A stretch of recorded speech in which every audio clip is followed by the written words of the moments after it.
पोपटे साहेब नमस्ते. नमस्कार. काय झालंय आज पंतप्रधान ग्राम सडक योजनेमधील हा रस्ता, या रस्त्याचं काम हा अर्धा पीस काम चालू झालं, मोऱ्यांचं काम चालू झालं. मोरी पूर्ण धरणाच्या पाण्यामध्ये टाकलेली. आता तुम्हाला मी प्रत्यक्षात दाखवतो. या धरणाच्या पाण्याच्या हिंदाळ्याने हा रस्ता जाण्याची शक्यता आहे. 2 दिवसामध्ये वरची बोरगर पासून वरची वाहतूक ठप्प होईल, एसटी बंद होईल, लोकांची येण्या जाण्याची परिस्थिती बिकट होईल. शाळेचा विषय असा आहे, शिक्षकांची मनमानी चाललेली आहे, ठेकेदारांची मनमानी चाललेली आहे. आता त्या मोरीचं बांधकाम, ही मोरी पूर्ण धरणामध्ये बांधकाम तिचं खाली गेलेलं आहे. त्या मोरीचं पाणी वरती येत आहे. वरती आलेल्या ह्या पाण्याच्या हापशाने वरची साईड सुद्धा या तुटत चाललेली आहे. आणि जर भविष्यात ही मोरी जर गेली आणि एसटी किंवा कोणते वाहन जर या ठिकाणी असेल आणि जर हे भाग खचला तर धरणामध्ये ती गाडी गेल्याशिवाय राहणार नाही. असं हे निकृष्ट दर्जाचं काम आणि मोघमपंची केलेलं काम आहे. इथं कुठला सर्वे नाही, त्यांच्या लक्षात यायला पाहिजे होतं. आता हे 2 दिवसामध्ये हे तुटल्यामुळं पूर्ण वाहतूक बंद होईल. इतकं बेजबाबदारपणाने या आदिवासी पट्ट्यामध्ये काम चाललेलं आहे. हेच काम जर पूर्व पट्ट्यामध्ये असतं तर याकडे गांभीर्याने लक्ष देऊन तातडीने ते काम पूर्ण केलं असतं. हे 8 दिवस झाले आम्ही हे पाहतोय, हे तुटत चाललंय, पण याच्याकडे कोणीही लक्ष देत नाही.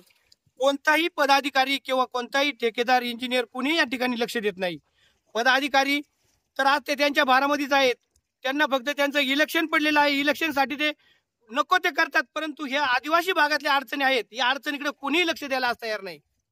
आणि जर एखाद्याने जर बोलायचं म्हणलं तर त्याचं तोंड दाबण्याचं काम करतात. शाळेचा विषय मी 2-3 वेळा हे केलं, पण शाळेंची शिक्षकांची जी मनमानी आहे ती आहेच. दवाखान्याचे विषय मांडले, डॉक्टरांची मनमानी चाललेली आहे. प्राथमिक केंद्र आडीवर आहे, तिरपाड आहे, त्या ठिकाणी आजही 2 डॉक्टर आहेत. रविवार दिवस आहे.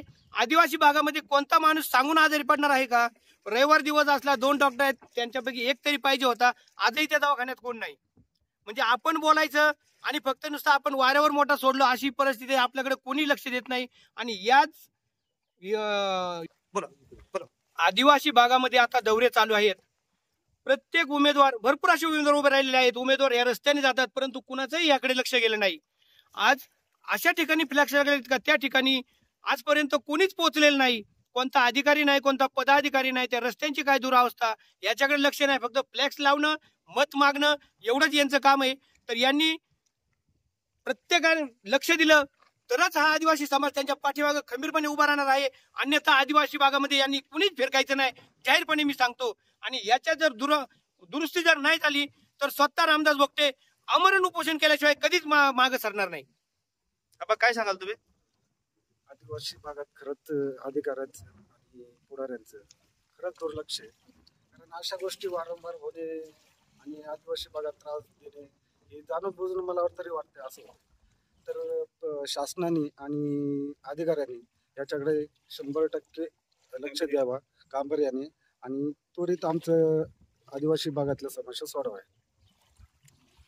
या ठिकाणी खूपच अशी दुरावस्था आदिवासी भागाची आहे. दुर्गम भाग असल्यामुळे कोणाचं इकडे लक्ष नाही. कारण रस्ता खर्च चाललेले, पूर्ण पाणी खूप वरती चाललेलं आहे. जर कालांतराने मोठा हायवे आला तर काय होईल, जास्त जर पाऊस असला तर ही जमीन खचली जाईल. दुर्दैवी काय होईल, तो हायवे पण याच्यामध्ये विलीन होऊ शकतो धरणामध्ये. तर याच्याकडे शासनाने किंवा अधिकाऱ्यांनी कोणी पण लक्ष दिलं पाहिजे. कारण आरोग्याचा विषय असेल किंवा शाळेंचा विषय असेल, दवाखान्यांचा विषय असेल, याच्याकडे कोणाचंच लक्ष नाही. वीज असेल, 15 दिवस वीज जाते आपल्या इकडे आदिवासी भागामध्ये.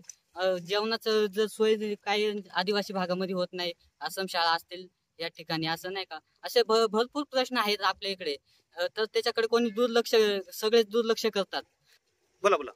आणि आता खूपच दौरे चालू आहेत आदिवासी भागामध्ये.